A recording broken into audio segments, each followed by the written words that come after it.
Yo, what's going on, guys? In this video, you're going to see a recording from an in-person mastermind event we just had in Austin, Texas, with a bunch of growth operators, content creators, and overall people just slinging info online. In this video, one of the growth operators there is making around $30,000 a month right now, was asking what the highest leverage activities he should be doing are to help grow his business. So I give my 2 cents on that, and I give the 2 highest leverage activities that I think any new business owner should be focusing on when first trying to scale their business. I also have a little back and forth with one of the content creators there who disagrees with me on what the highest leverage activity that operator should be focusing on are. So it's a really nuanced discussion. I think it's a super valuable video for all of you to watch. Hope you guys enjoy this, and I'll see you guys in the next one. Peace. I think one way you can do a lot more, right, is because with the current, the way people usually teach growth operating is the creator brings in the traffic, okay, and you convert that traffic into paying customers, right? And that traffic that they're getting, most of it, okay, is organic. You have to figure out a way, how can I reach new markets, okay? How can I get more people into his personal brand ecosystem, into the funnel, right? It's ads, okay? And that seems like such a low-hanging fruit, like easy type of answer, but it's something that is a whole different game, right? Because you can master organic, right? But your creator can only grow at a certain rate, right? You can convert people in his audience at like a 2% rate, and that's awesome, right? But why not just increase the amount of people that are in there in the first place, right? Yeah. 2% of 100K is a lot less than 1% of a million, right? So ads, I think, is the answer, and it's something that you can learn. There's material out there all the time, right? In terms of ads, it's your creative, it's your targeting, it's your actual, the funnel inside of your ad when they click on the ad, right? It's hiring talent to make sure people are showing up to whatever your sales process is, right? So it seems like a low-hanging fruit type of answer, but it's ads right here. That's how you can get more traffic, and then from there, when you get more traffic, right, you can figure out a way, how can I convert more of that traffic, right? Go ahead, Jason. Pipe too small. I think the number one highest leverage thing that you probably can do is product. Yeah. Curriculum. And I know some people might disagree because it's like, okay, well, sales makes you more money, so it's like the highest leverage thing, obviously. And like, I think if you only focus on sales and getting more sales, you will make a lot of money, and then shit's gonna break. Churning. And you're gonna be all stressed the fuck out. Like Eddie. Like when they did 400K a month, they were only, what's up? I'll disagree with you, and Fair. I'll disagree with you, and the reason I'll say that is, Hermosi talks about this too, right? Like what I'm saying here, okay, Hermosi says the same thing.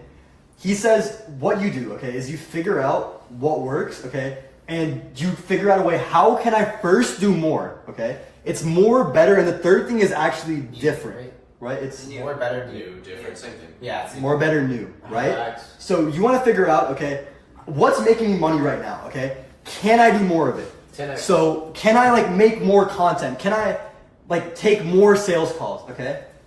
Can't do it, okay? How can I make this better? How can I convert more, okay? How can I convert more of that traffic? How can I bring in, or rather, how can I make my traffic acquisition better, right? But does better just only go with the process of bringing in clients, like client acquisition, or does that also have to do with product, making the product better? I think It certainly can. More, better, new works for every single thing in your business, right? It's kind of like an SOP in a way of going about anything in your business, right? Now, the reason I'll disagree with Jason and say that product isn't the highest leverage thing you can do is because if you, and like, again, maybe this is a personal opinion, I think just being super aggressive with sales, getting as many people through the door as possible, okay, and then fixing the holes, okay, is a lot better than increasing a little bit, fixing the holes, increasing a little bit, fixing the holes, increasing a little bit, fixing the holes, or fixing holes that aren't even there, right? It's playing offense instead of playing defense. I agree. That's even what Hermosi says. Like he says, like you need to scale it up a ton, and then you can fix the products later. Yeah. Because let's say you make and again, to go into what you were saying though, I know what you mean, and I think the proper answer here in the situation is these two, and then product is directly number 3. It needs to be also important. I think that product should be worked I think on. you're at $30,000 a month right now, so you've already scaled it up quite a bit. Yeah. is that the goal? The 30K a month It's goal? not the goal. It's not the goal, of course, but I think if you focus on making money now, like you're gonna make a fuck ton of money now, and then like you're gonna have problems like 6 months later, because like, that's what happens. But if you focus on product, right? Like product actually helps you with sales in the long run. Because if you have a really good product, like how many case studies? You're a lot more convicted when you go to. Oh yeah. Yeah, when you have all of your students are getting amazing results, Yeah. it's so easy to fucking sell someone. You don't have to try for sales anymore. They just come because your product is actually that good. Like that's how it works, but it takes a long time for that to like happen. How many people here have like actual case studies? Like how many? How many case studies? Like- I need like to count. actual ones. I need to count. I haven't counted. Okay. But probably Get that. on 2 hands. Okay, that's good. Yeah. Maybe your product's already locked in. Yeah. and again, right? That's low Growth key. operating, it's a 2-person business model. Okay. There's isn't to say if you're doing this. Okay, what's your creator doing? Yeah. Product, right? So I think there's only so much you can do in product, right? Because you're not an expert in the actual business model. Yeah. Sure, right? You can figure out what are the problems my customers are facing, and give your creator direction on how to create a product that will solve that stuff. That's in the phase that I'm in right now, anyways. Yeah. I literally I texted him last week. I said, hey, like once we get through with this $1 community, my focus for not here on out, but for the next however long it takes is product. I want to make sure that the product is as good as it possibly can be, and then we'll just completely like this is the final product for now. It'll probably evolve over time. It'll never be. This is like solid. Like this, what we know for a fact, this will get really good results quicker than we have before. There's a solid roadmap, and then I'll move on to actually we'll bring on more. Yeah. Because I agree also with what you're saying. Yeah, we're at 30,000 a month, which is not the goal, but it's good. It's good enough to probably stop here and go, okay, let's refine the product now, and then we'll get back to bringing more traffic in. Yeah. But I don't know. Like again, That's up to you. I think a good way to look at any situation is to look at it in extremes, right? Yeah. So an extreme here is if you could click a red button, okay? If you could click a red button and this button got you to 100K a month, okay? But with clicking that red button, you had all sorts of problems. People were angry, customers were mad.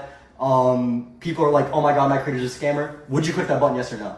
Personally, I would click that button every single day of the week because I have $70,000 extra a month to fix that problem. I'll fucking hire a PR team. I'll hire talent to help out in the community. I'll hire community managers to help like decrease churn. Be like, I'm so sorry, and if I have enough money, and this is what they say in B2B, right? Like I'm creating my own offer right now for creators, right? Help them scale their businesses. Okay.